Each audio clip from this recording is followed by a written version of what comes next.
السلام عليكم يا بنات، كيفكم؟ ان شاء الله كويسين. البنات اللي طلبوا مدينة الدخن دي الحلة تجيبيها تحطيها في النار، تحطي فيها حليب على الحسب الكمية اللي انت دايراها، ودايراها تخينة دايراها خفيفة، انت اللي بتتحكمي في ده. طبعا ما في زول هنا معاكي.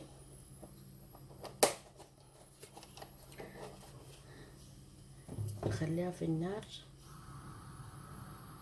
لما تغلى، وبعد ذاك هي في النار تقوم تحط لها حبة ملح. طبعا اي حاجة بنخد فيها سكر قلنا نخد فيها ملح، لانه الملح باسم شنو بيظهر طعم السكر. الملح زي ما انت دايرة حاجة بسيطة ومنكترة. يلا بسم الله. والسكر نفس الشي، يعني الكمية اللي انت دايراه.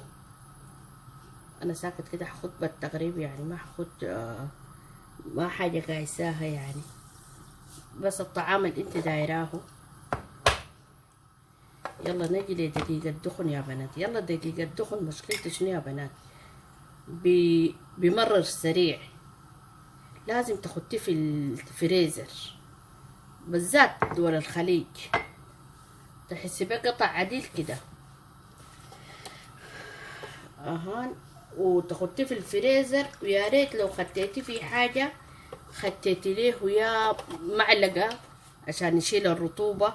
يا اخي كان عندك عطرون تاخدي له عطرون، حتة عطرونة معاه وتاخديه في التلاجة ما بيبوظ. وتاني حاجة ما تشيلي بيدك نهائي، يعني زي ما بيقولوا حساس. اكتر دقيق حساس بصراحة التعامل معاه صعب الدخن، لانه سبحان الله سريع بمرر. فعشان كده نهاية بيدك ما تهبشيه. وحتى بعد ما تسوي مديدة وتخليه في الحلة، لو قلت بس كده تذوقي بطرف ايدك من الحلة، اتأكدي انك خلاص بوظتي المديد براكي. لانه سبحان الله اسمه شنو بيقطع. يعني الحاجة دي سبحان الله، يعني بالصدف قاعد اكتشف هنا مشاكله دي على قولته. يعني مرة انا كنت اسواه وسبحان الله، بس في طرف الحلة كده هبشته بيدي. والله على قولته انا ريتني ما هبشته، حلة قدر الليلة وبكرة ما نفع نهائي. شلته دفقته وقلت يمكن سبحان الله كان في حاجة غلط. المرة الثانية بعد ما انتهيت حاجة بسيطة في الحلة قمت براي يعني عن قصد، تاني سويت نفس الحركة هبشته بيدي لقيته تاني قطع. فعرفت انه شنو يعني تاني ما تهبشي بيدك نهائي. انا هنا دوبت زي معلقتين. هنا الحليب خلاص غلى، وخدتين السكر. عارفين اللبن بودرة عنده ريحة مميزة طبعا. لو عندك اوكي، ما عندك ما ضروري ما هنا. لكن في ناس بخطوا من البداية بيضربوا معاه النشا وبيحركوا لما يتقل. انا ما قاعد اسوي كده بصراحة. كده بخلي اللبن يغلى براو، والنشا بكون ضاربة بلبن ولا بموية الحاجة المتوفرة عندك. يلا وتنزليه.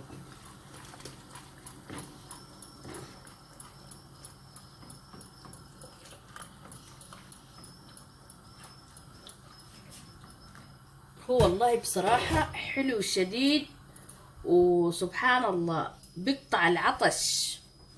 انا بصراحة عندي سكري وفي رمضان هو وللناس اللي دارين يسمنوا بصراحة كده ده طبعا مشروع مضمون. للناس اللي دار يسمنوا بيسمن.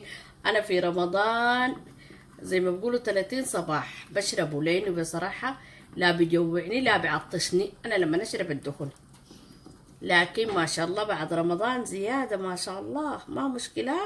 بعد رمضان بعد نعمل حق الله بنجي نقوم شنو نعمل اي حاجة رجيم، بننزل الكسبناه ده. ويلا ده شكله حلو وحلو بصراحة كده. يعني احلى مديدة، يعني شربته خلاص بتيقن.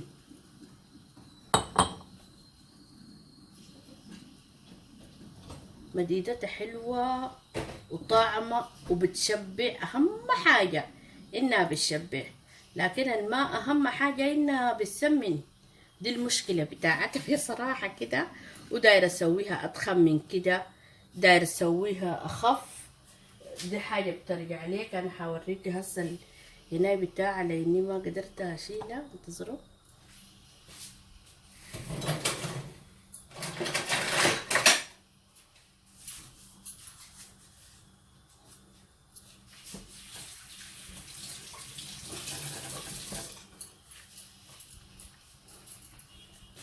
يلا خلاص. بعد في ناس بخطوا لها عطرون، انا بصراحه ما بخط لها اي شيء غير السكر والملح والحليب. تاني نهاية ما بخط لها اي شيء. واحدين بيقولوا لي يحطوا لها عطرون، والله بدون عطرون. والسماكه طبعا انت اللي بتتحكمي فيها، انت دايراها تخينه دايراها خفيفه، انت اللي بتسوي. بسم الله. شايفين سماكتها؟